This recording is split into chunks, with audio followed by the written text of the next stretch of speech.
না, দোষ সন্ধান করার পিছনে লাগিও না।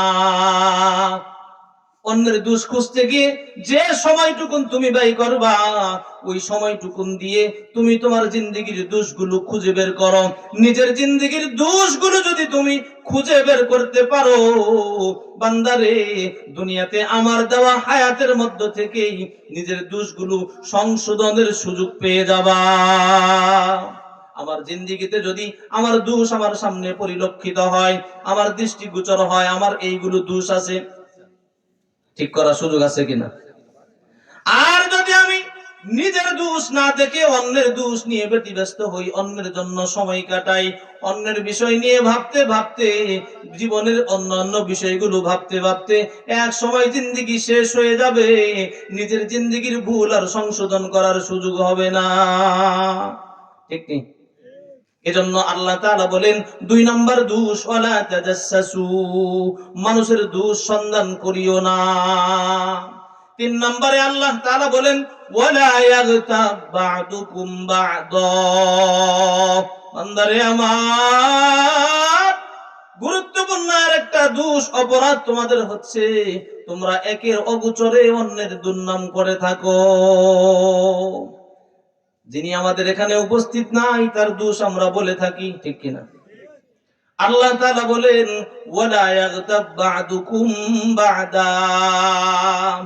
অপরের দোষ যখন তুমি বলো, তার সামনে বললে বেজার হবে, তার সামনে বললে বলতে পারবো না। এই জন্য আমরা কি করি, ওই ব্যক্তি যখন অনুপস্থিত থাকে, আমাদের সামনে যখন উপস্থিত না থাকে, তখন তার বিষয়ে আমরা সমালোচনা করি কিনা? করি কিনা? এটাকেই বলা হয় গীবত। কি বলা হয়? একজন সাহাবী প্রশ্ন করছেন, ইয়া রাসূলুল্লাহ, নবী গো, আমি যেই মানুষ সম্পর্কে, যার দোষ সম্পর্কে আলোচনা সমালোচনা করব, ব্যক্তিটা যদি ওই দোষে দোষী হয় তাহলে কি?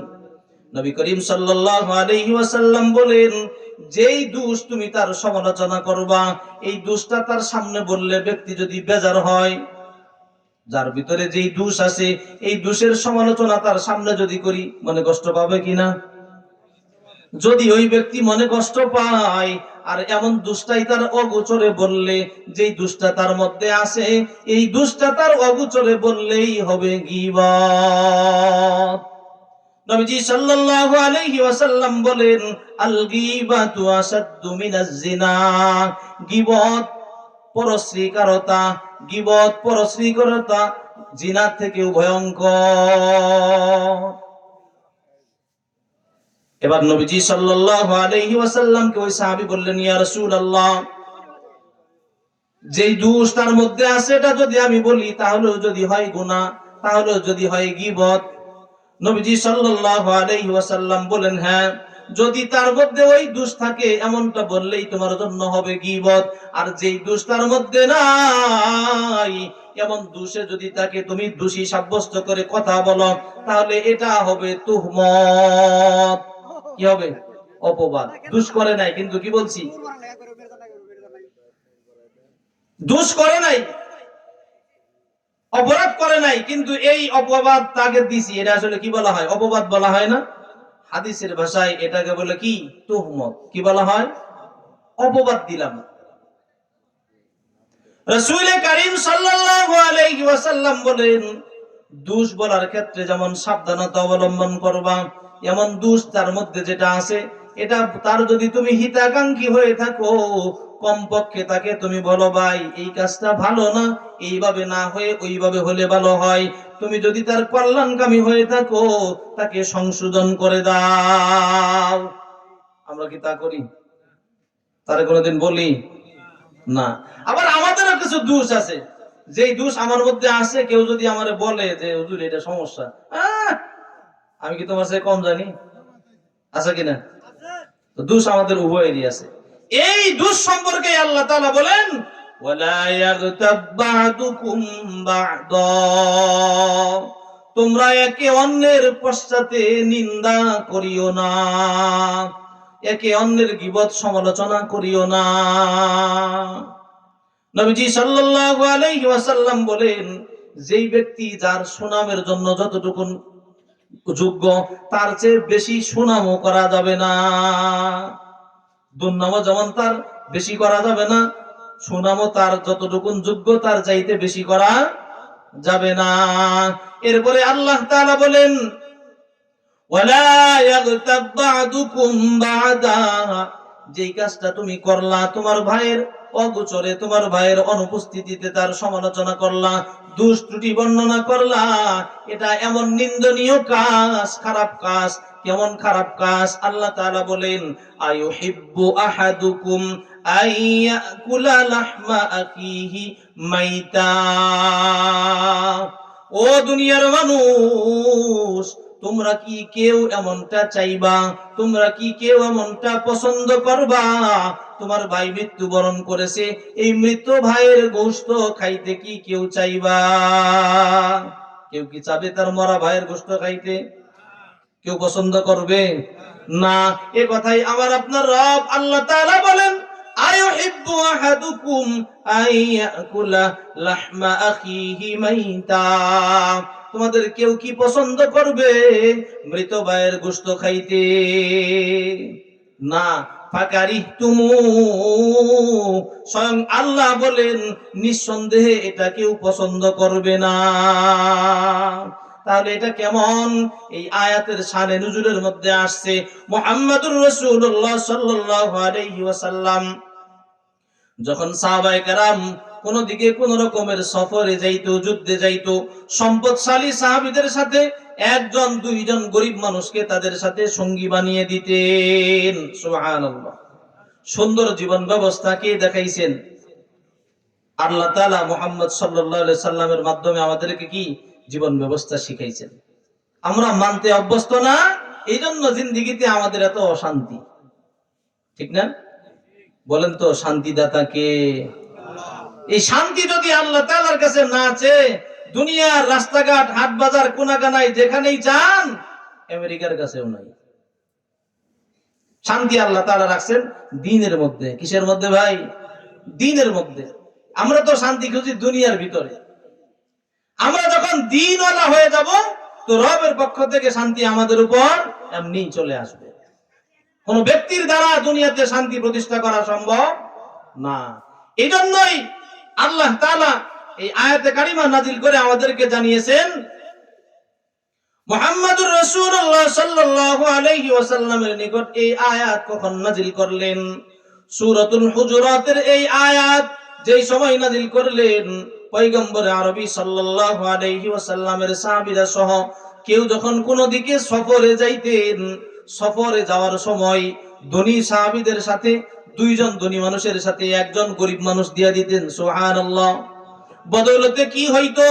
যেই দুইজন ধনী সাহাবী সফরে যাইতেন, একজন গরিব মানুষ তার সাথে অংশগ্রহণ করার কারণে উনি ওনাদের গরিব সাহাবী ওনাদেরকে খেদমত করতেন।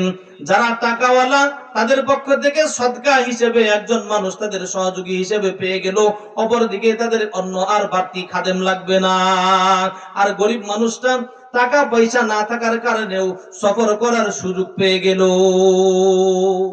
আল্লাহর নবীর সাহাবী হযরতে সালমান রাদিয়াল্লাহু আনহু এমন একজন উল্লেখযোগ্য সাহাবী। দুইজন সাহাবীর সাথে আল্লাহর রাসূল সাল্লাল্লাহু আলাইহি ওয়াসাল্লাম হযরতে সালমান রাদিয়াল্লাহু আনহুকে এরকম ভাবে সঙ্গী বানিয়ে দিলেন। খারাপ লাগতেছে আপনাদের? নবী করিম সাল্লাল্লাহু আলাইহি ওয়াসাল্লাম দুইজন সাহাবীর সাথে হযরতে সালমান রাদিয়াল্লাহু আনহুকে সঙ্গী করে সফরে পাঠিয়ে দিলেন। ওই সফরে রাসূল করিম সাল্লাল্লাহু আলাইহি ওয়াসাল্লাম স্বয়ং নিজে উপস্থিত ছিলেন। সুবহানাল্লাহ। ঘটনা চক্রে সফর শেষে যখন তাদের যেই জায়গায় পৌঁছার কথা, সেই জায়গায় গিয়ে যখন পৌঁছলেন, তাবু গাড়লেন। সারা দিনের সফরের কষ্ট ক্লেশ শান্তিতে সবাই যখন বিশ্রাম নিতে গেলেন, খাদেমদের দায়িত্ব ছিল স্ব গোত্রের স্ব কাফেলার লোকের জন্য, স্ব তাবুর লোকের জন্য নাস্তার ব্যবস্থা করা। হযরতে সালমান রাদিয়াল্লাহু আনহু সারাদিনের সফরের ক্লান্তি, বেলা গড়িয়ে আসছে। এমন তো অবস্থায় তারা যখন বিশ্রাম নিচ্ছিলেন, হযরতে সালমানও বিশ্রাম নেওয়ার জন্য ভাবছেন আমি আর শুইব না, একটু বসি, কিছুক্ষণ একটু আরাম করে তারপরে রান্নার ব্যবস্থা করব। যখন এই অবস্থায় বসছেন, কিছুক্ষণ পরে সারাদিনের ক্লান্তি থাকার কারণে আমরা যখন সারাদিন পরিশ্রম করি, অনেক সময় শোয়ার আগে বসলেই কিন্তু ঘুম পায়, ঠিক না? ঘুম পায় না? ক্লান্তি তো নাই একমাত্র আল্লাহ। ক্লান্তি নাই কার? ঘুম তন্দ্রা কিচ্ছু নাই কার? আল্লাহু লা ইলাহা ইল্লা হুয়াল হাইয়ুল কাইয়্যুম লা তাখুযুহু সিনাতু ওয়ালা নাওম। ঘুম তন্দ্রা সবকিছু থেকে মুক্ত কে? আল্লাহ। হযরতে মুসা আলাইহিস সালাতু ওয়াস সালাম একদিন আল্লাহ তাআলাকে বললেন, ওগো আল্লাহ, দিন নাই রাত নাই, ঝড় নাই বৃষ্টি নাই, রোদ আর শীত নাই, গরম আর শীত নাই, যখনই তোমাকে ডাক দেই তখনই তুমি হাজির, যখনই তোমাকে ডাক দেই তখনই তোমাকে রেডি পাই। ও আল্লাহ, তোমার বুঝি ঘুম পাই না? এত গোটা পৃথিবী, তামাম ভূমণ্ডল নবমণ্ডল, এই রাজা ধীরাজ রাজত্ব তোমার, এত বড় রাজত্ব পরিচালনা করতে গিয়ে আল্লাহ তোমার কি একটু ক্লান্তি আসে না? সাইয়েদনা মুসা আলাইহিস সালাতু ওয়াস সালামের প্রশ্নের জবাব না দিয়ে আল্লাহ তাআলা বললেন, ও মুসা, আমার প্রশ্নের জবাব পরে দিব, তার আগে একটা কাজ তোমাকে করতে হবে। শর্ত জুড়ে দিলেন, এই কাজ করার পরে তোমার প্রশ্নের জবাব আমি দিব। মুসা আলাইহিস সালাতু ওয়াস সালাম বলেন, আল্লাহ, কাজ তো আমি করবই, তবু আমি প্রশ্নের জবাব চাই। সাইয়েদনা মুসা আলা নবীনা আলাইহিস সালাতু ওয়াস সালাম কে আল্লাহ তাআলা বললেন, মুসা, তোমার দুই হাতের ভিতরে দুইটা কাচের বাসন নাও। কি নিব? দুইটা কাচের বাসন নাও, কাচের বাসন ভর্তি পানি ভরে নাও, কিন্তু একটারও মুখ লাগাইতে পারবা না। কিন্তু সাবধান মুসা, একটার থেকে যেন এক বিন্দু পানিও না পড়ে। মুসা আলাইহিস সালাতু ওয়াস সালাম বলতেছেন, আল্লাহ, এটা কোনো কাজ হইলো নাকি? পানি পড়বো? হাতেই তো নিয়ে থাকবো, পানি কেমনে পড়বো? আল্লাহ তাআলা বললেন, মুসা, দুই হাতের তালুতে বোতল দুটো ধরে নাও আর দাঁড়িয়ে যাও, দাঁড়িয়ে থেকে থেকে পানি তোমার হাতে তুমি পরিবেশন করো। সাইয়েদনা মুসা আলাইহিস সালাতু ওয়াস সালাম দুই হাতের ভিতরে দুইটা কাচের বাসন নিয়ে দাঁড়িয়ে আছেন। সুবহানাল্লাহ। সাইয়েদনা মুসা আলাইহিস সালাতু ওয়াস সালাম দুই হাতের ভিতরে দুইটা কাচের বাসন নিয়ে দাঁড়িয়ে আছেন। 1 ঘন্টা, 2 ঘন্টা, সকাল, দুপুর, সন্ধ্যা, রাত যখন হয়ে আসছে, একজন মানুষ দাঁড়িয়ে থাকলে কতক্ষণ দাঁড়িয়ে থাকতে পারে? হ্যাঁ? মুসা আলাইহিস সালাতু ওয়াস সালাম দাঁড়িয়ে থাকতে থাকতে রাত্রি যখন হয়ে গেছে, আস্তে আস্তে রাত্রি গভীর হইতেছে, মুসা আলাইহিস সালাতু ওয়াস সালামের শরীর মেসমেস শুরু করছে, খেলাধুলা শুরু করছে, নাড়াচাড়া শুরু করতেছে। আল্লাহ তাআলা ডাক দিয়া কয়, ও মুসা, কথা তোমার মনে আসেনি? হাতের থেকে কাচের বাসন থেকে একটু পানিও যেন পড়ে না। মুসা আলাইহিস সালাতু ওয়াস সালাম হতচকিত হয়ে নড়ে চড়ে বসছেন। আল্লাহ, কথা তো তাই, একটু ঝিমানি আসতেছিল। আল্লাহ তাআলা বলেন, সাবধান।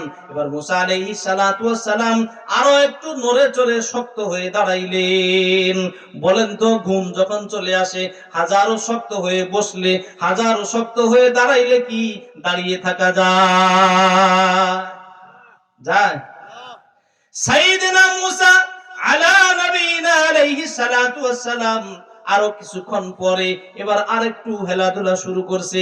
আল্লাহ তাআলা ডাক দিয়ে কয়, ও মুসা, রাত্রি তো এখনো শেষ হয় নাই, 12 ঘন্টা হয় নাই, এখনই তোমার এই অবস্থা, কারণ কি? মুসা আলাইহিস সালাতু ওয়াস সালাম বলেন, আল্লাহ, এই সাধারণ কাচের বোতল হাতের মধ্যে, এটা নিয়ে আমার ঘুম পাইতেছে, দাঁড়িয়ে আর থাকতে পারতেছি না। আল্লাহ তাআলা ডাক দিয়ে বলেন, ও মুসা, এই সামান্য দুটো কাচের বাসন তোমার হাতের মধ্যে দিয়েছি, মাঝে একটু পানি, এইটা নিয়েই তুমি একটু দাঁড়িয়ে থাকতে পারো না? তাম ভূমণ্ডল নবমণ্ডল এমন কিছু কীট পতঙ্গ জমিনের মধ্যে আমি আল্লাহ তাআলা তৈরি করে রাখছি, যেইগুলোর সম্পর্কে দুনিয়ার কোনো মানুষ জানে না। ওই কীট পতঙ্গের কোন সময় কার আহারের প্রয়োজন হয়, কোনটা কোন মুসিবতগ্রস্ত হয়, কোনটার ক্ষুধা লাগে, কোনটার পিপাসা লাগে, কোনটা অসুস্থ হয়, আমি আল্লাহ তাআলা এই জন্য আমার ঘুমও নাই, তন্দ্রাও নাই। রাতে একটা নাই, দুইটা নাই, তিনটা নাই, চারটা নাই, আর পাঁচটা নাই। কোন সময় যেন আমার কোন বান্দার পেটটা একটু মুড়া দেয়, ব্যথা ধরে, আর চিৎকার করে ডাক দিয়ে বলেন, আল্লাহ পেটে ব্যথা পায়, একটু সুস্থ করে দাও। অসুস্থ হইলে কাকে ডাকবো? আরো জোরে। আল্লাহ তাআলা বলেন, ও মুসা, এই তাম ভূমণ্ডল নবমণ্ডলের ভিতরে আমার কত সৃষ্টি, কত মাখলুক রয়েছে, কোন জায়গায় জানি কোনটার কোন সমস্যা হয়, কোন মুসিবতে যার পরে জানো কোন পোকামাকড়, কোন আশরাফুল মাখলুকাত, কোন জীব জানোয়ার কোন সময় যেন আমি আল্লাহকে ডাক দিয়ে বসে, আর আমি আল্লাহ যদি ঘুমাই, আমার ওই মাখলুককে বিপদের সময় সাহায্য করবে কে? সাইয়েদনা মুসা আলাইহিস সালাতু ওয়াস সালাম বলেন, আল্লাহ আমার প্রশ্নের জবাব আমি পেয়ে গেছি। লুজবি বাবিল মুস্তাফা খায়রিল ওয়ারা, লুজবি বাবিল মুস্তাফা খায়রিল ওয়ারা, মালজাইল মাকরুবি মিফতাহিল উদল, মালজাইল মাকরুবি মিফতাহিল উদল। আল্লাহ তাআলা আরব বলেন, বিপদগ্রস্ত যখন হও, মুসিবতগ্রস্ত যখন হও, ওই রবের দরবারে চাও যে রব তোমার সমস্ত মুসিবত থেকে পরিত্রাণকারী। লিল্লাহি তাকবীর, আল্লাহু আকবার। এবার ওই যে ঘুমাইলেন হযরতে সালমান রাদিয়াল্লাহু আনহু, বসা অবস্থায় ঘুমায় গেছিলেন, ওখান থেকেই তো আসছিলাম। হযরতে সালমান বসা অবস্থায় ঘুমিয়ে পড়ছিলেন। দীর্ঘ সফরের ক্লান্তির কারণে তার মালিকরা যেমন ঘুমাইছেন, তার কাফেলার লোক যেমন ঘুমাইছেন, তিনিও ঘুমিয়ে পড়ছেন। সন্ধ্যা যখন ঘনিয়ে আসছে, নামাজের সময় যখন হয়ে গেছে, কাফেলার মধ্যে যখন আজান দিয়ে দিছে নামাজের জন্য, আমরা যখন সফরে যাই, নামাজ কালাম সব দূরে থাক, আগে ওই জায়গায় যাই, ঠিক কিনা? কিন্তু সাহাবায়ে কেরামদের মাধ্যমে পয়গম্বর আরবি সাল্লাল্লাহু আলাইহি ওয়াসাল্লাম কি বাস্তব শিক্ষা আমাদের দিয়েছেন, যখনই যেই জায়গায় যাব, চলন্ত অবস্থায় যেই জায়গায় আল্লাহ তাআলার হুকুমের সময় হবে, ওই জায়গায় সময় মতো আল্লাহর হুকুম সময় মতো আদায় করে নিব ইনশাআল্লাহ। পারবো তো ইনশাআল্লাহ? বদৌলতে কি হবে? আমার আপনার সফর নিরাপদ হবে। চলন্ত অবস্থায় নিরাপদ কে রাখে? চোখের সামনে দেখেন, গাড়ি যখন অ্যাক্সিডেন্ট হয়, দেখা যায় পিছনের থেকে মারা গেছে, সামনের জন সুস্থ আছে, পাশের জন মারা গেছে, তার সাথের জন ভালো আছে, কে রাখে? ওই আল্লাহ তাআলার উপর ভরসা করে আল্লাহর নাম নিয়ে গাড়িতে উঠবো, কি বলে? বিসমিল্লাহি তাওয়াক্কালতু আলাল্লাহ। এইভাবে যখন চলবো, সফরের নিরাপত্তা কে দিয়ে দিবেন?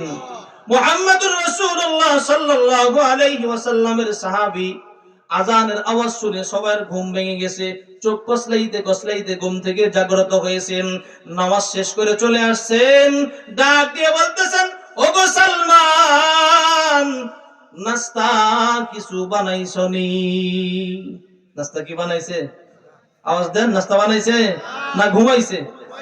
হযরতে সালমান ডাক দিয়ে বলেন, ও বন্ধু, তোমাদের সাথে আমি একটু ক্লান্তি অবসাদ দূর করার জন্য একটু গা এলিয়ে বসছিলাম, শুই নাই, কিন্তু এর মধ্য দিয়ে আমার চোখে এমন ভাবে ঘুম পেয়ে গিয়েছিল, ঘুম পাওয়ার কারণে নাস্তার কোনো ব্যবস্থা আমি করতে পারি নাই। সঙ্গে যারা আনছেন তারা ভাবতেছেন, তোমাকে দয়া করে আমরা সচ্ছল, তুমি অসচ্ছল, আমরা ধনী, তুমি গরিব, এই জন্য পয়গম্বর সাল্লাল্লাহু আলাইহি ওয়াসাল্লাম তোমাকে আমাদের সঙ্গী করে দিয়েছেন, বদৌলতে তুমি আমাদের একটু খেদমত করবা, কিন্তু তুমি ঘুমিয়ে গেলা, এখন আমরা নাস্তা কিভাবে করব?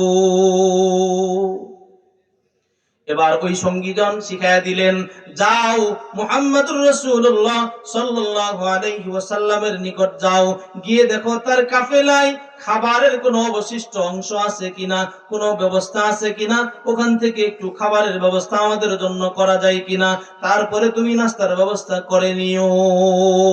তাফসীরে মাযহারির মধ্যে আসছে, কাজী সানাউল্লাহ পানিপতি রহমাতুল্লাহি আলাইহি লেখেন, হযরতে সালমান নবীজি সাল্লাল্লাহু আলাইহি ওয়াসাল্লামের নিকট গেলেন। রাসূল করিম সাল্লাল্লাহু আলাইহি ওয়াসাল্লাম তার কাফেলার লোককে ডাক দিয়ে বললেন, দেখো তো সালমানের কাফেলার জন্য একটু নাস্তার ব্যবস্থা করা যায় কিনা। এবার ওই কাফেলার লোক বলতেছেন, ইয়া রাসূলুল্লাহ, আমাদের খাবার তো আর এত যথেষ্ট পরিমাণ ছিল না, যতটুকুন ছিল চাহিদার তুলনায় একটু কম ছিল, তারপরেও আমরা ভাগ বাটোয়ারা করে সকলেই মিলে খেয়ে নিয়েছি, অবশিষ্ট আর কিছু নাই। এবার রাসূল করিম সাল্লাল্লাহু আলাইহি ওয়াসাল্লাম যুদ্ধের যিনি বাইতুল মালের রক্ষক, আমরা কি বলি অর্থমন্ত্রী, হ্যাঁ, বাইতুল মালের যিনি রক্ষক, তিনার কাছে রাসূলুল্লাহ সাল্লাল্লাহু আলাইহি ওয়াসাল্লাম পাঠাইলেন, যাও তার কাছে গিয়ে দেখো খাবারের কোনো ব্যবস্থা হয় কিনা, আমার কথা বলবা। এবার রাসূল করিম সাল্লাল্লাহু আলাইহি ওয়াসাল্লামের কথা শুনে হযরত সালমান রাদিয়াল্লাহু আনহু নবীজি সাল্লাল্লাহু আলাইহি ওয়াসাল্লামের কাফেলার যিনি অর্থ সম্পাদক তার কাছে গিয়ে হাজির। একটু চিল্লায়ে বলা যাবে আল্লাহু আকবার। এবার ডাক দিয়ে বলেন, হযরত সালমান ডাক দিয়ে বলেন, ও ভাই, পয়গম্বর সাল্লাল্লাহু আলাইহি ওয়াসাল্লাম আমাকে তোমাদের নিকট প্রেরণ করেছেন, আপনার নিকট প্রেরণ করেছেন, আমাকে যেই কাফেলার সাথে দিয়েছেন, আমি ঘুমিয়ে থাকার কারণে তাদের জন্য নাস্তার কোনো ব্যবস্থা করতে পারি নাই। তোমাদের এখানে খাবারের কোনো ব্যবস্থা আছে কিনা, যেগুলো নিয়ে আমি আমার কাফেলার লোকদের একটু খাবারের ব্যবস্থা করতে পারি। হযরতে সালমান যখন এই কথা বললেন, অর্থমন্ত্রীর দায়িত্বে যিনি নিয়োজিত, তিনিও সাধারণ কোনো অর্থমন্ত্রী না, আমাদের আজকের অর্থমন্ত্রীর মতো না। আমাদের দেশের আজকের অর্থমন্ত্রী মানুষ না খায় মরে, ওনারা বিদেশে বাড়ি করে। আমাদের দেশের যে অবস্থা, অর্থনৈতিক ব্যবস্থা সঠিক ইনসাফ না থাকার কারণে, সঠিক ব্যবহার না থাকার কারণে ধনী আরো ধনী হয়, গরিব আরো গরিব হয়। এই অর্থ ব্যবস্থার সেতু বন্ধনের জন্যই আল্লাহ তাআলা দুনিয়াতে যাকাত ব্যবস্থার প্রবর্তন করেছিলেন। সুবহানাল্লাহ। বাজে গেল, যাকাত ব্যবস্থা প্রবর্তন কে করছে? চিল্লায়ে বলি কে? আল্লাহ। এবার হযরতে সালমান যখন ওই ব্যক্তিকে বললেন, ব্যক্তি যখন বললেন, আমাকে এমন একটা কাফেলার অর্থ নিয়ন্ত্রকের দায়িত্ব দেওয়া হয়েছে, যে কাফেলার প্রধান হচ্ছে মুহাম্মাদুর রাসূলুল্লাহ, তিনি যেহেতু আমাকে আদেশ করেছেন, আমার কাছে তোমাকে পাঠিয়েছেন, আমার কাছে যদি অতিরিক্ত কোনো খাবারের ব্যবস্থা থাকতো, শর্ত কি দিবেন? অতিরিক্ত যা আছে তা প্রয়োজন মাফিক, এর বাহিরে নাই, এর বাহিরে নাই। এই জন্য এই পরিমাণ অর্থ যদি আমার কাছে থাকতো, এই অতিরিক্ত যদি আমার কাছে থাকতো, অবশ্যই তোমাকে দিতাম। হযরতে সালমান এই কথা শুনে, সালমান তো আল্লাহর নবীর সাহাবী, মজবুত সাহাবী, আমাদের মতো দুর্বল ঈমানদার না। ওই যে তার যেই সঙ্গী তাদের নিকট ফেরত আসছেন, ফেরত এসে বলতেছেন, আল্লাহর রাসূলের কাছে গেলাম, ওনার কাছেও খাবারের কোনো ব্যবস্থা নাই, উনি যার কাছে পাঠাইছেন হযরতে উসামা, হযরতে উসামার কাছে সেই পরিমাণ খাবারের ব্যবস্থা নাই, যেই পরিমাণ খাবারের ব্যবস্থা থাকলে আমাদেরকে দিবেন। এই কথা শোনা মাত্রই আয়াতের শানে নুজুলের মূল মতনটা, প্রেক্ষাপটটা এইখানেই। এই কথা শোনা মাত্রই ওই যে দুই ব্যক্তি যাদের সাথে আসছিলেন হযরতে সালমান, তারা বলতে লাগলেন, হযরতে উসামা একটু দায়িত্ব পেয়ে নিজেকে একটু বেটাগিরি দেখাইছেন, ইচ্ছা করলে ওইখান থেকে কিছু দিলেও তো দিতে পারতেন। নাউজুবিল্লাহ। উনি মূলত কি করছেন? তার আমানতদারি রক্ষা করছেন। যতটুকুন আছে হিসাব করে করে এতটুকু মালের হিসাবদারি আমাকে দিবেন, হিসাব রক্ষক আমাকে বানাইছেন। সমস্ত মালের মালিক কে? আল্লাহ। সমস্ত মালের মালিক আল্লাহ। দুনিয়াতে আমরা যত অর্থ সম্পদ যা কিছু পাইছি সবকিছু আমাদের সামনে কি? আমানতদারি। সবকিছু আমাদের জন্য কি? আমানতদারি। তাআতু তাওফিক তাআত হামজে তু, তাআতু তাওফিক তাআত হামজে তু, ই আমানাত ওয়া ইজাবাত হামজে তু, ই আমানাত ওয়া ইজাবাত হামজে তু। যা কিছু আমাদের সামনে, যা কিছু আমরা করতে পারি, এর তৌফিকও যেমন আল্লাহ দিয়েছেন, সমষ্টিগতভাবে একত্রিত করার, লাড়াচাড়া করার, যা কিছু আমরা ব্যবহার করি শারীরিক ভাবে, সামাজিক ভাবে, সবকিছুর তৌফিক কে দিয়েছে? আল্লাহ তাআলা যদি আপনাকে আমাকে এই সম্পদের মালিক না বানাইতো, এই শরীরের মালিক যদি আপনাকে আমাকে না বানাইতো, হাত যদি না দিত, পা যদি না দিত, চোখ যদি না দিত, কোনো কিছুর ব্যবহার আমরা করতে পারতাম না। ই আমানত চাঁদে রুজে নজদে মাস, ই আমানত চাঁদে রুজে নজদে মাস, দর হकीकत মালিকে হর সেই খোদাস, দর হकीकत মালিকে হর সেই খোদাস। তেমনি সমস্ত মালের মালিক একমাত্র কে? আল্লাহ তাআলা। সমস্ত মালের মালিক। আমাকে আপনাকে বানাইছেন তহসিলদার, হিসাব রক্ষক। তহসিলদার কেন বললাম? তহসিলদারের চাকরি যতদিন থাকে তহসিলদারি ততদিন থাকে। আমার আপনার দুনিয়ার হায়াত যতদিন আছে ততদিন আমার আপনার তহসিলদারি আছে। হায়াত শেষ, ওই তহসিলদার যেমন সারা জীবন চাকরি করে, চাকরি যেদিন শেষ হয় শূন্য হাতে বের হয়ে আসে, আমার আপনার হায়াত যেদিন শেষ হবে তহসিলদারিও শেষ হবে, শূন্য হাতে কবরে যেতে হবে। ঠিক কিনা? ওই দিন ওই যে হযরতে উসামা আর কিছু খাবার দাবার দিলেন না, তখন ওই দুইজন হযরতে উসামা সম্পর্কে বললেন, উসামা একটু দায়িত্ব পেয়ে বেটাগিরি দেখাইলেন, ইচ্ছা করলে দিতেই পারতো, নিজে ইচ্ছা করে দেয় নাই। এতটুকুন হযরতে উসামার দোষ বলেছিল।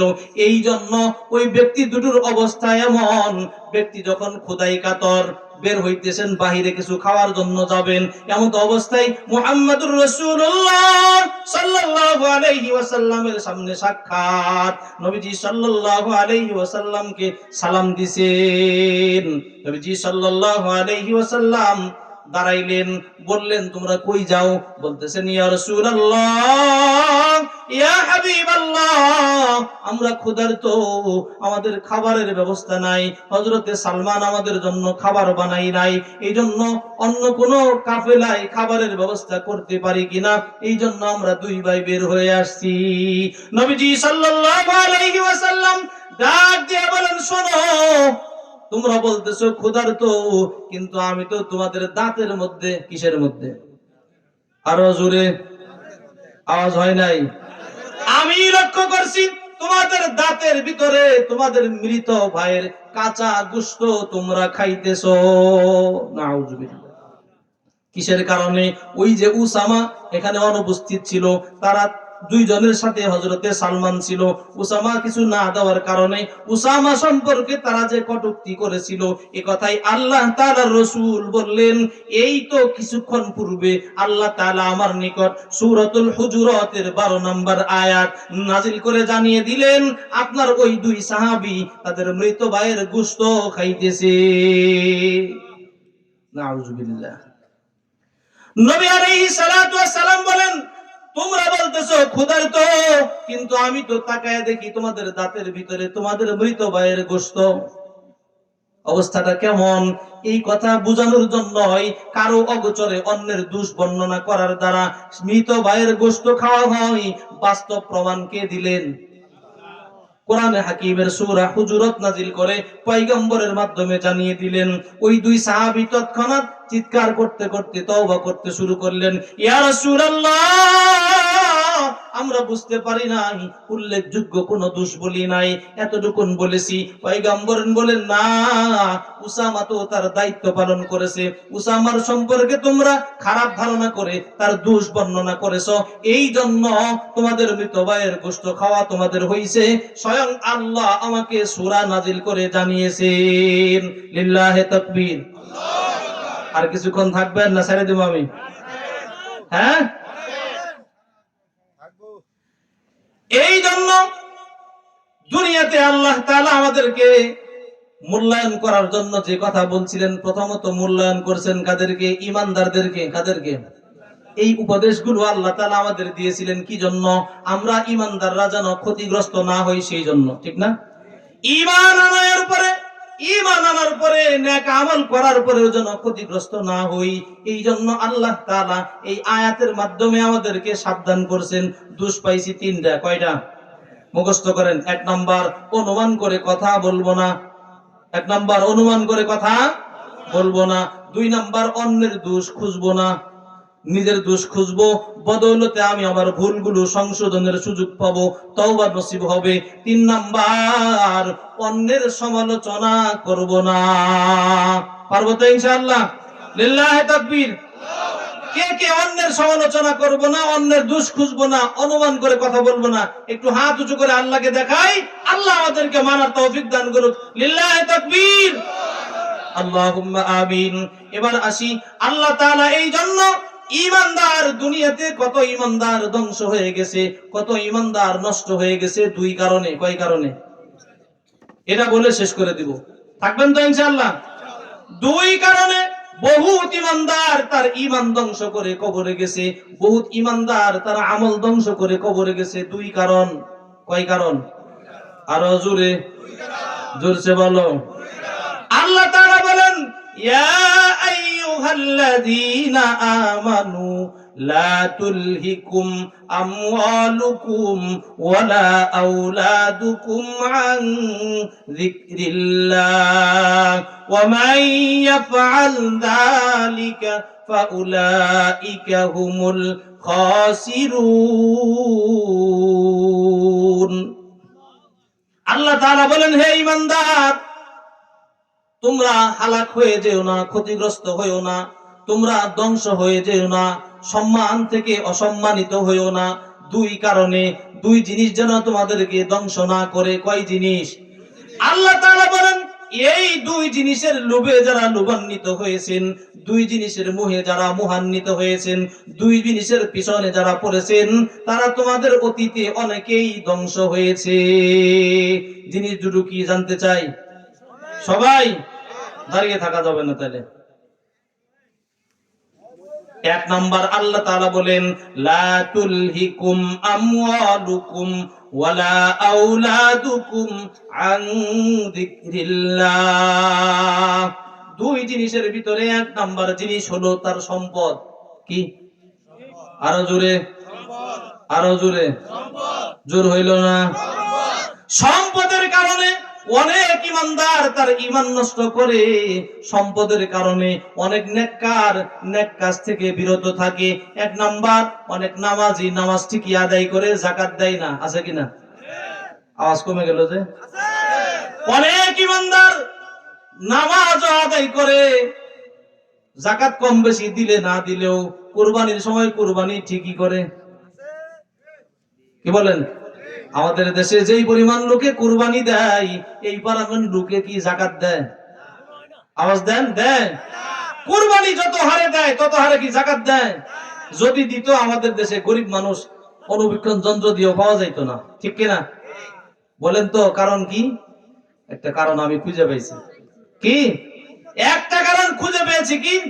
আমার কষ্ট উপার্জিত টাকা পয়সা অর্থ সম্পদ থেকে 1000 টাকায় 25 টাকা। কয় টাকা? শতকরা 2.5 টাকা হইলে 1000 টাকায় কত হয়? 1000 টাকায় 25 টাকা, 1 লাখে 2500 টাকা। বছরান্তে যদি যাকাত দিতে হয়, 1 লাখ থেকে 2500 গেলে থাকে কত? 97.5। ওই ব্যক্তি তখন হিসাব করে, এত কষ্ট করে উপার্জন করলাম, সারা বছর ভাঁজ করে রাবার দিয়ে গাটার দিয়ে আটকাইয়া আলমারির মধ্যে রাখলাম, ব্যাংকে জমা রাখলাম, হুজুরের কথাই বুঝি 2500 টাকা খরচ করবো। পাগলা হয়েছি নাকি? হ্যাঁ, এটা মনে করে যাকাত দেয় না, কিন্তু যাকাত শব্দের অর্থই হলো পবিত্রতা। যাকাত শব্দের অর্থ কি? ওই ব্যক্তি এই খেয়াল করে 1 লাখ টাকা থেকে 2,500 টাকা খরচ হবে, টাকার মায়ায় যাকাত দেয় না, পবিত্র আর মাল আর পবিত্র হয় না। পবিত্র মাল এবার ওই যে গরিব মিসকিনের হক আল্লাহ তাআলা রেখে দিয়েছেন, ওই হক সঠিকভাবে ব্যয় না করার কারণে আগে যেটা ছিল পবিত্র, ওর সঙ্গে এই 2,500 লেগে টোটাল 1 লাখ হয়ে গেছে অপবিত্র। এইখানে খরচ হয়, দিলে আর পাওয়া যায়? জোরে বলেন না। কিন্তু কুরবানি দিলে সুনাম হয়, অমুকের বেটা তমুক বিশাল বড় কুরবানি দিছে, সুবহানাল্লাহ, শোনা হয় না অনেক? আবার কয় এই অমুক দিল কুরবানি, তমুক দিল কুরবানি, আমি সলিমুদ্দিন বলা কলিমুদ্দিন কুরবানি না দিলে মানিজ্য থাহে, দেশে বাজারে গরু বড় কোনটা আছে? ঠিক কিনা?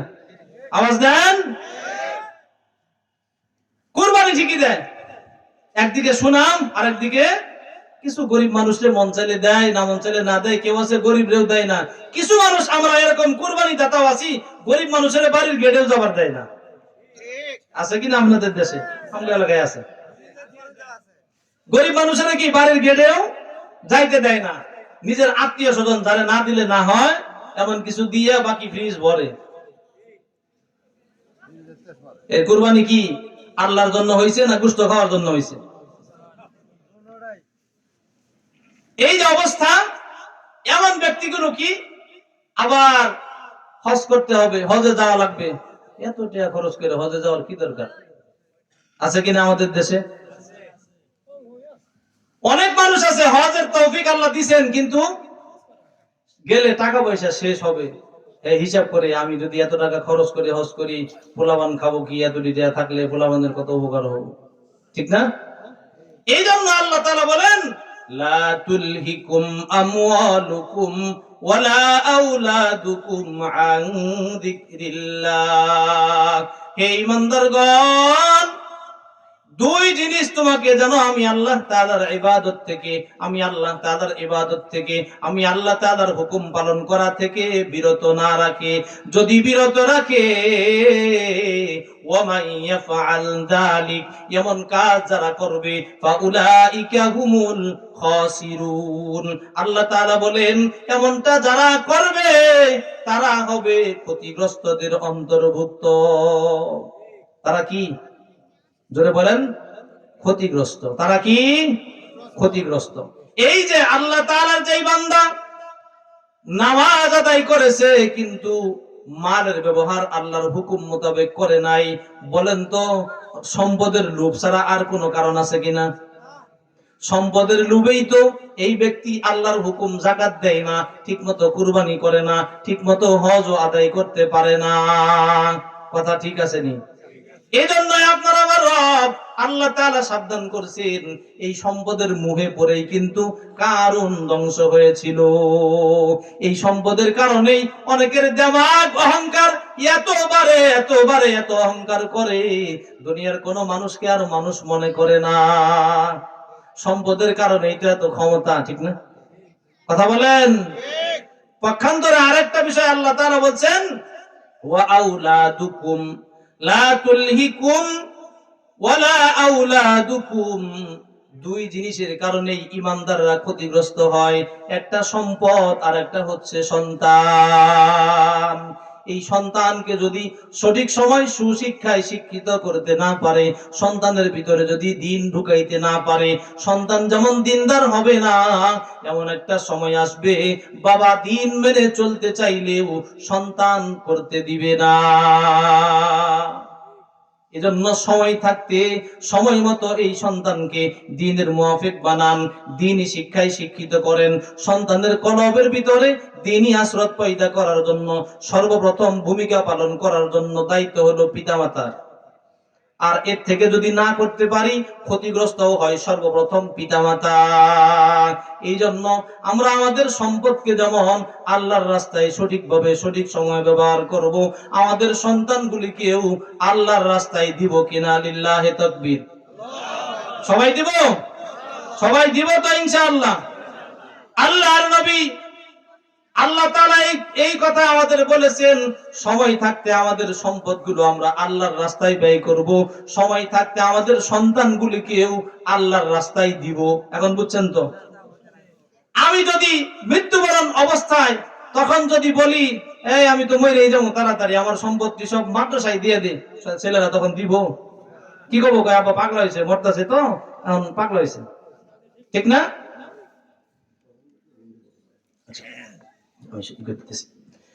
এই জন্য হযরত আলী রাদিয়াল্লাহু আনহু নবীজি সাল্লাল্লাহু আলাইহি সাল্লামকে জিজ্ঞাসা করছেন, ইয়া রাসূলুল্লাহ, আমরা যে দান সদকা করি কোন সময়ের দানটা সবচাইতে উত্তম? নবীজি সাল্লাল্লাহু আলাইহি সাল্লাম বলেন, যখন সম্পদের প্রতি তোমার আকর্ষণ থাকে। বুড়া হইলে এক সময় যখন কেউ আর তার প্রতি দয়া মায়া থাকে না, খোঁজ খবর নেয় না, তখন সম্পদের ভালোবাসা আর মুরব্বি থাকে, তখন মনে করি কি সবাই সব নিয়ে যাক, তাও আমি বাকি যেই কদিন আছে একটু ভালো থাকি, চাই কিনা? এই জন্য নবীজি সাল্লাল্লাহু আলাইহি সাল্লাম বলেন, দুই জিনিস তোমার ভিতরে যতক্ষণ জাগ্রত থাকে ততক্ষণ তোমার সদকা করা উচিত, দান করা উচিত। এক নাম্বার হইল কি, যখন সম্পদের চাহিদা তোমার থাকে। দুই নাম্বার, এই সম্পদের ব্যবহার তুমি করতে পারো। আমি যখন ব্যবহার করতে পারি তখনই তো চাহিদা থাকে, ঠিক কিনা? যখন ব্যবহার করতে না পারবো তখন কি আর চাহিদা থাকবো না? এজন্য সময় মতো আল্লাহর রাস্তায় এগুলো ব্যয় করা। আল্লাহ তাআলা বলেন, যদি ব্যয় করতে পারো তুমি তোমার ঈমানদারিত্বের উপর অটল থেকে মৃত্যুবরণ করতে পারবা ইনশাআল্লাহ। আর যদি সঠিকভাবে ব্যবহার করতে না পারো, হয়তো সম্পদের কারণে নয়তো সন্তানের কারণে ক্ষতিগ্রস্ত হয়ে দুনিয়া থেকে বিদায় নিবা। ব্যবহার কখন করবা? আল্লাহ তাআলা বলেন, ওয়া আনফিকু মিম্মা রাযাকনাকুম মিন ক্বাবলি আন ইয়াতিয়া আহাদাকুমুল মাউত। তোমাকে যে সম্পদ আমি আল্লাহ তাআলা দিয়েছি, এই সম্পদ মউত আসার পূর্বেই, মৃত্যু আসার পূর্বেই আমার রাস্তায় ব্যয় করো। কিভাবে ব্যয় করব? আমরা আমাদের সম্পদ যাদের আছে তারা তো করবই, যাদের নাই তাদেরও করা উচিত। মুহাম্মদুর রাসূলুল্লাহ সাল্লাল্লাহু আলাইহি ওয়াসাল্লাম যখন মক্কাতুল মুআজ্জামা থেকে মদিনাতুল মুনাওয়ারায় হিজরত করলেন, নবীর কোনো বাড়ি ঘর নাই। নবী আলাইহিস সালাতু ওয়াস সালাম চলতে চলতে সিস্টেম অনুযায়ী আবু আইয়ুব আনসারী রাদিয়াল্লাহু আনহুর বাড়িতে আশ্রয় নিলেন। সুবহানাল্লাহ। যে সাহাবীর বাড়িতে নবীজি সাল্লাল্লাহু আলাইহি ওয়াসাল্লাম আশ্রয় নিলেন, সাহাবীর নাম কি? আবু আইয়ুব। শিখা যান মাহফিল থেকে, কিছু শিখছি তো কাজে লাগবে, ঠিক না? আবু আইয়ুব আনসারীর বাড়িতে যখন নবী আলাইহিস সালাতু ওয়াস সালাম অবস্থান করতেছেন, এক একজন সাহাবী, এক একজন আনসার সাহাবী নবী আলাইহিস সালাতু ওয়াস সালামের সাথে সাক্ষাৎ করে, দেখা করে দোয়া চাই। এক একজন এক এক রকমের হাদিয়া, এক একজন এক এক রকমের উপঢৌকন, এক একজন এক এক রকমের প্রেজেন্টেশন গিফট নিয়ে উপস্থিত হয়।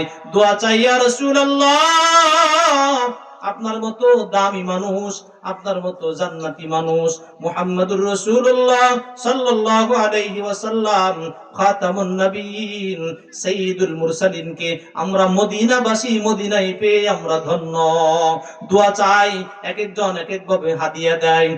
একজন মহিলা যার স্বামী আগেই মারা গেছে, ছোট্ট একটা ছেলে সন্তান, 7 থেকে 8 বছর বয়স, এমন একটা ছেলে সন্তান ব্যতীত ওই বিধবা মহিলার আর কেউ নাই। বলেন তো, কোন বিধবার যদি এমন একটা সন্তান থাকে আর কোনো কিছু নাই, ওই সন্তানটা তার কাছে কেমন সম্বল, কেমন অবস্থা? তাহলে এমন মহিলা নবীজি সাল্লাল্লাহু আলাইহি ওয়াসাল্লামের দরবারে গিয়ে উপস্থিত, ডাক দিয়ে বলতেছেন, ইয়া রাসূলুল্লাহ, নবী গো, কতজন কত হাদিয়া দেয়, কত উপঢৌকন দেয়, কত উপহার আপনার সামনে দেয়, আমার তো কিছুই নাই, এই একটি মাত্র সন্তান নবী আমি আপনার হাতে সুপর্দ করলাম। লিল্লাহি তাকবীর। পয়গম্বর ডাক দিয়ে বলেন, ওগো মহিলা, এই ছোট্ট শিশু সন্তানকে নিয়ে আমি কি করব, কোন কাজে ব্যয় করব? মহিলা ডাক দিয়ে বলেন, ইয়া রাসূলুল্লাহ, যেই মক্কার কাফের মুশরিকদের অত্যাচারে আপনি মক্কা ছেড়ে মদিনায় চলে আসছেন, এই মদিনাতেও কিন্তু কাফের বেঈমানের অভাব নাই, ইহুদিদের অভাব নাই, খ্রিস্টানদের দৌরাত্ম্য কম নাই। আপনি রাস্তায় চলবেন, যেইখানেই যাবেন, যেইখানে চলাচল করবেন, উট পেতে বসে থাকবে, আপনার ক্ষতি করার চেষ্টা করবে। ইয়া রাসূলুল্লাহ, আমার দেওয়ার মতো কোনো সাধ্য নাই, আমি আমার কলিজার টুকরা একমাত্র অবলম্বন সন্তানটাকে আপনার হাতে তুলে দিলাম। রাস্তায় চলতে গিয়ে যখন কাফের মুশরিকরা আপনার উপর আঘাত করতে আসবে, যেই দিক থেকে আঘাত আসবে আমার সন্তানটাকে ঢাল হিসাবে ওই দিকে তুলে ধরবে। ইয়া রাসূলুল্লাহ, কোন সাহাবী যদি সরাসরি আপনাকে আক্রমণ করতে আসে, তরবারি দ্বারা আঘাত করতে আসে, ওই সময় আপনি আমার এই কচি শিশুটাকে তরবারির সামনে তুলে ধরবেন, ঢাল হিসেবে ব্যবহার করবেন। তবু যেন না শুনি কোন কাফের মুশরিকের আঘাতে পয়গম্বর আপনি কষ্ট পেয়েছেন। ইয়া রাসূলুল্লাহ, আমি যখন শুনবো কোন কাফের মুশরিক বেঈমান আপনাকে আঘাত করতে আসছিল, আপনি আমার সন্তানকে তার সামনে তুলে ধরেছিলেন, তরবারির আঘাতে আমার সন্তানটা ওই দিন ক্ষত বিক্ষত হয়েছে, ইয়া রাসূলুল্লাহ, ইয়া হাবিবাল্লাহ, ওইটা আমার পরকালীন জিন্দেগীর নাজাতের ওসিলা হয়ে যাবে।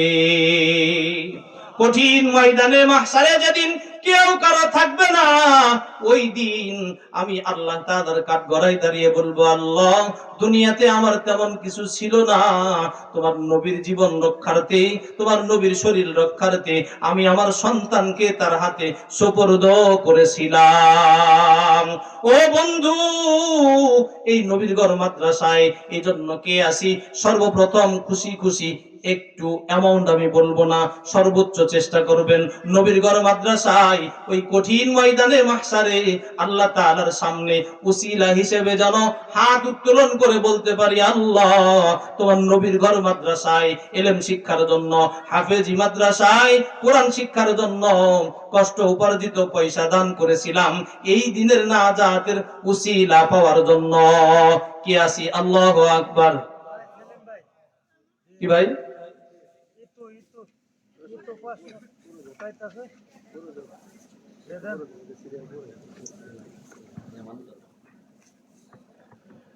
লিল্লাহি তাকবীর। ঘুমাই গেছেন নাকি? এখানে তো ঠান্ডা কম লাগে, তাহলে তাকবীরের আওয়াজটা আরো জোরে হওয়া দরকার না? কি বলেন? হ্যাঁ, পারবেন তো জোরে? লিল্লাহি তাকবীর। আমরা দোয়া করি আল্লাহ তাআলা যেন আল্লাহর বান্দার দিলকে নরম করে দেয়, আল্লাহ যেন তার বান্দাদের দিলকে নরম করে দেয়। নবীর ঘর মাদ্রাসায় হাফজখানা, যেই সময় করোনার সময় টোটাল বিশ্বের সব জায়গায় সব প্রতিষ্ঠান বন্ধ ছিল, কিন্তু মাদ্রাসাগুলো বন্ধ হয় নাই। হয়েছিল আপনাদের পাশগাছি? না। রাতের আধারে যখন আমরা বাড়ি থেকে বের হইতাম না, ঘর থেকে বের হইতাম না, ওই সময়ও ছোট্ট ছোট্ট শিশুরা শেষ রাত্রে উঠে তাহাজ্জুদের নামাজ আদায় করত, আল্লাহর কালাম কোরআন তেলাওয়াত করত।